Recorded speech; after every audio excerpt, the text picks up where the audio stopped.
to the next module on liquid dosage form. So, in continuation to the previous module in which we have covered syrup, elixir, their formulation, and in this module we will be covering suspension.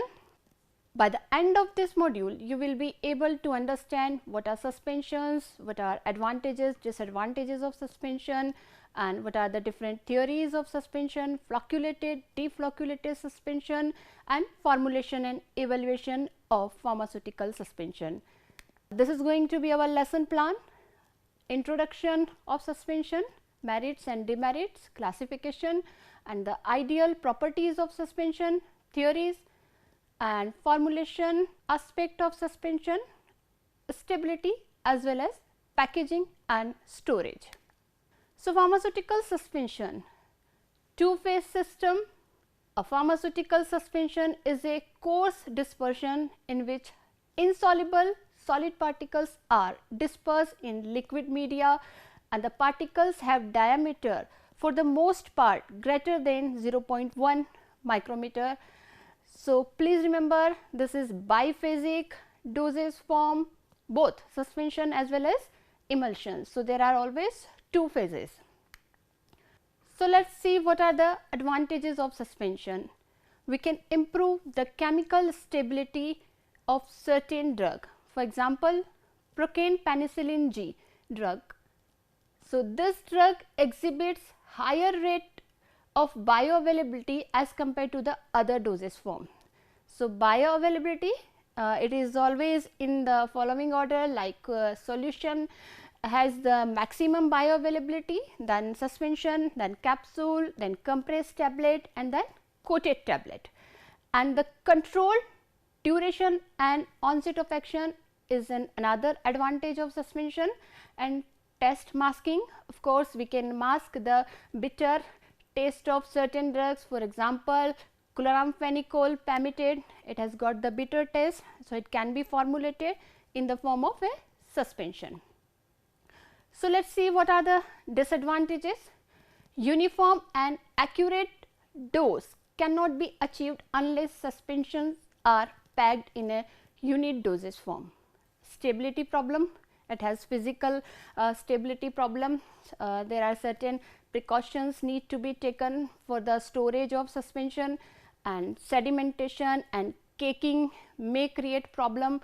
So, they are bulky preparations. So, therefore, sufficient care must be taken during handling and transport, and it is difficult to formulate. Let us see classification. So, based on routes of administration, we can classify them as an oral suspension, externally applied suspension, and parenteral suspension. And based on the size of solid particles which are dispersed, colloidal suspension having particles less than 1 micrometer, and coarse dispersion having particle size more than 1 micrometer in size. And based on the electrokinetic nature of solid particles, we classify them as an flocculated and deflocculated suspension. And based on the proportion of solid particles, dilute suspension and concentrated suspensions. So, it is all about classification of suspension. Now, let us see why to go for suspension. What are the criteria for selection of drug to be formulated in the form of suspension? So, the very first, chemically unstable drug can be formulated, and we can ensure the stability of an active pharmaceutical ingredient in the liquid form. So, this is particularly advantageous for the infants, children and elderly patients in preparing a palatable liquid dosage form. Drugs that have very low solubility are usually formulated in the form of suspension. Insoluble form of drug may prolong the action of a drug by preventing rapid degradation of drug in the presence of water, and of course, bitter taste of the drug can be masked if it is formulated in the form of suspension. Now, let us see what are the ideal properties of a suspension. It should be therapeutically active, and it should be stable, physical stability as well as it should have chemical stability. The consistency should be uniform after shaking, and it should settle down slowly and should be redispersible upon gentle container shaking, and it should not form hard cake, and the particle size of the suspended particles should remain fairly constant throughout the long period of undisturbed standing, and it should be readily pourable and evenly from its container. So, these are the ideal property of a suspension. Let us see theories of suspension and understanding sedimentation. Sedimentation is the process of settling down of the particles which are suspended in the liquid phase. So, the factors affecting the rate of sedimentation can be explained by the Stokes equation. It states V is equal to 2r square sigma minus rho multiplied by g divided by 9 eta, where V is the velocity of sedimentation of a spherical particle of radius r and the density sigma, and in a liquid of density, that is rho, and the viscosity eta, and g stands for the acceleration due to gravity. So, the equation of the Stokes law, it says that the larger particle exhibit greater velocity of sedimentation, and the velocity of sedimentation is inversely proportional to the viscosity of the dispersion medium. So, this is about sedimentation and the concept of sedimentation. Next, we will see interfacial phenomena. The interfacial phenomena explains that the smaller particle size having larger surface area, it is associated with the surface free energy and making the suspension thermodynamically unstable, and the particle possesses higher free energy. They leads to grouping together to reduce the surface free energy, and it leads to the formation of floccules. So, these floccules are held together among themselves by weak van der Waals forces. So, the system tend to reduce the surface free energy, which may be accomplished by reduction of interfacial tension, and that is achieved by the use of surfactant. So, it is about the interfacial phenomena of suspension. Now, let us see zeta potential. Zeta potential, it is an indication of the stability of a ideal suspension. It indicates the degree of electrostatic repulsion. For molecules and particles that are small enough, a high zeta potential will confer stability. That is, the solution of dispersion will resist the aggregation. When the zeta potential is small, the attractive forces may exceed this repulsion and the dispersion may break the flocculates. So, high zeta potential electrically stabilizes the suspension, while the low zeta potential tend to coagulate or flocculate the suspension. The theory of suspension can be explained by DLVO theory, and this DLVO theory is named by the different 4 scientists. So, dear learners, get back to the discussion forum with the name of different scientists who gave this theory, that is DLVO theory. So, what it says? It says that the stability of a suspension depends on the van der Waals attractive and electrical double layer repulsive forces that exist between the particles as they approach each other due to the Brownian motion they are undergoing. Of course, van der Waals forces depends on the chemical nature and size of the particle, and the electrostatic repulsive forces depend on density, surface charge and the thickness of double layer. And when we talk about Brownian moment, it prevents the sedimentation by keeping the dispersed material in random motion. So, Brownian moments depends on the density of the phase and the density of the viscosity of the dispersed medium. And when it occurs, the Brownian moment occurs if the particle size is about 2 to 5 micrometer in size, and when the density of the particle and the viscosity of medium are favorable. So, let us summarize what all we have studied so far in this module. We discussed about introduction of suspension, what are the ideal properties, what are the advantages, disadvantages of suspension, theories of suspension, concept of sedimentation, interfacial phenomena, zeta potential, DLBO theory explaining the Brownian moment.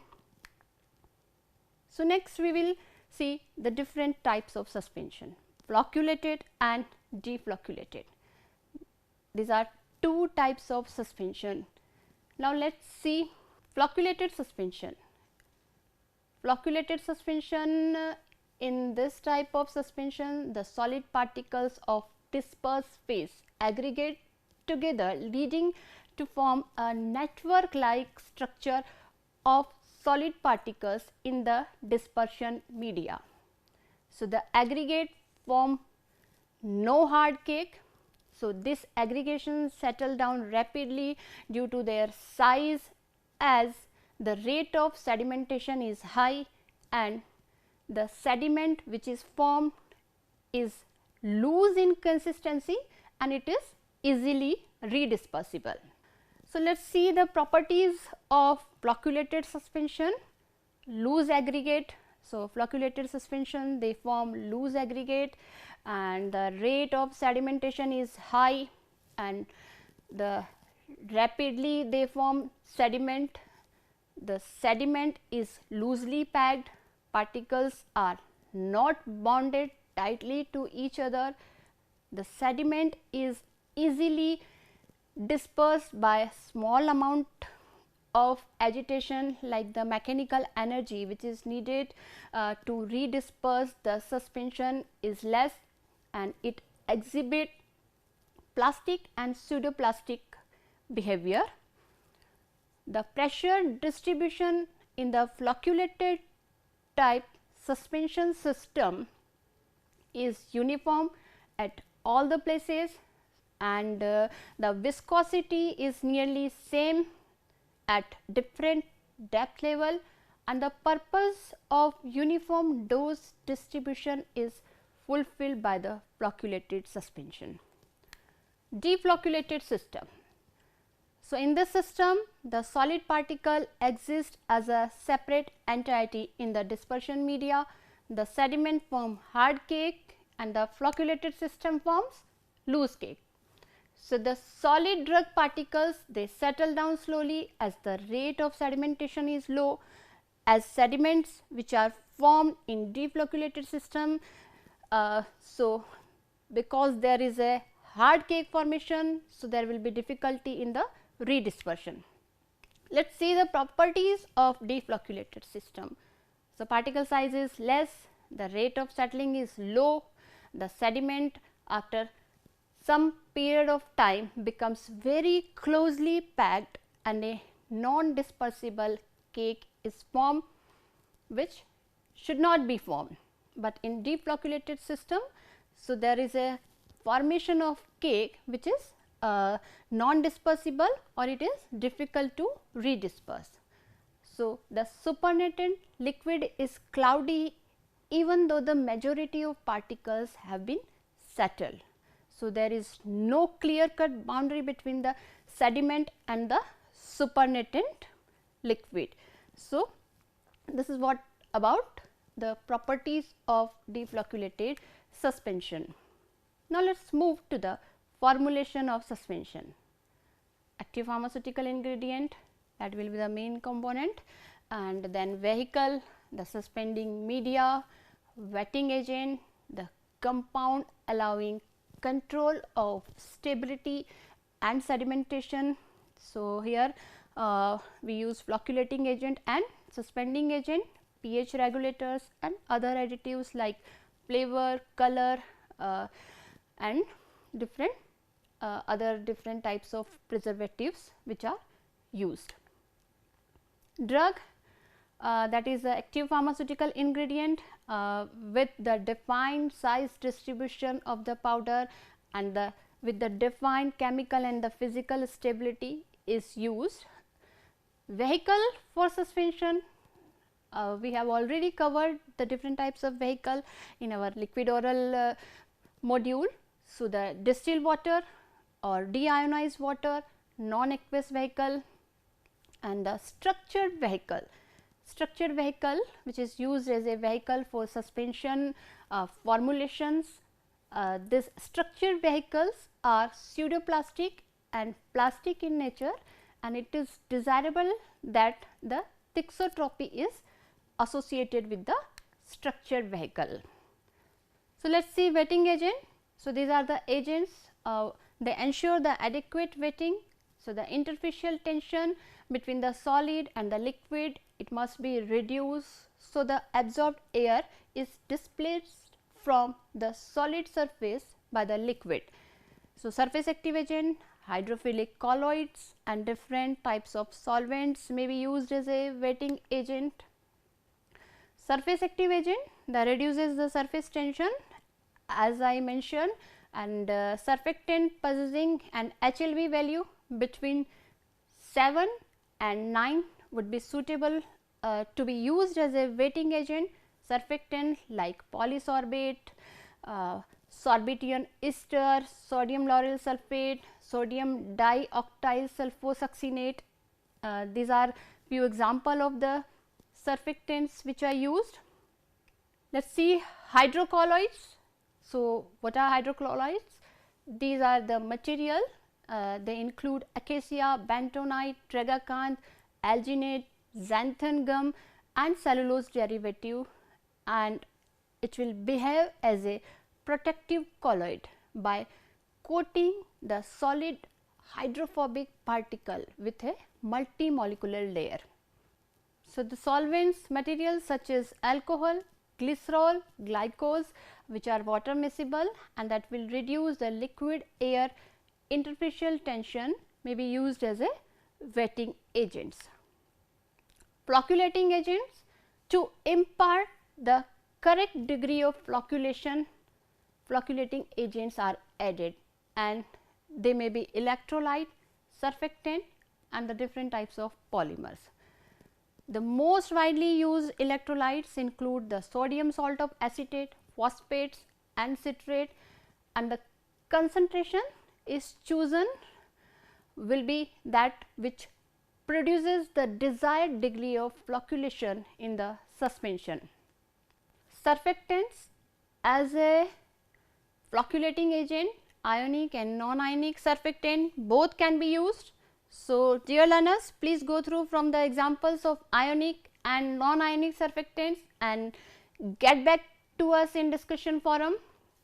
Then the polymeric flocculating agents like starch, alginate, cellulose derivative, tragacanth, carbomers and silicates, these are the examples of polymer that can be used to control the flocculation. Structured vehicle, I mentioned structured vehicle earlier also. So, the structured vehicles are the vehicle containing thixotropic compound polymer like acacia which are pseudoplastic or plastic in nature. So, thixotropic compound or the polymer to form a three-dimensional gel network like structure which entrap the particles so that ideally no settling occurs. So, this is the role of structured vehicle. So, it can also be used as a media for the preparation of suspension. So, dear learners, we have covered flocculated and deflocculated suspension, their properties, formulation aspect of suspension, dealing with the different type of wetting agents, flocculating agent, structured vehicles, which are used in the formulation. So, the next we will see the suspending agents. So, this is an important aspect in the development of suspension, that suspending agent must be added, and it increases the viscosity of the vehicle, thereby slowing down the sedimentation. And the most commonly used surface active agents, we can classify them as a polysaccharides. You can take example of different polysaccharides like acacia, tragacanth, alginate, starch, xanthangum, and hydrated silicates is in another category of suspending agent. And the example of hydrated silicates are bentonite, magnesium, aluminum silicates, and hectorite. Carbomers is in another category of suspending agent. So, carboxymethyl cellulose you can use, colloidal silicon dioxide, water soluble celluloses like methyl cellulose, hydroxyethyl cellulose, and microcrystalline cellulose. So, these are few examples of suspending agents. So, based on the requirement and based on the suitability of an ideal suspending agent, we can use them in the development of suspension. Next, coloring agent, preservative, and pH modifier or the pH controlling substances we can say. So, coloring agent they are added to impart the desired color to the suspension and to improve the elegancy. So, color can be correlated with the flavor which is used, and the preservative they are added to prevent microbial growth. So, parabens and benzoate can be used as a preservative in the suspension, and pH can be monitored by using the different buffer system. Method of preparation, suspension can be formulated. The very first step, the wetting and dispersion of active ingredient. So, first of all what we have to do is we have to get the desired particle size by milling and then add it to the low viscosity portion of the product. So, this allows for most efficient mixing and homogenization, and then wetting agent is added to it. Then in the next step, stabilization of dispersed solids. So, addition of electrolyte is done to produce the charge around the each particle, and it allows for the electrical repulsion to prohibit the particle interaction.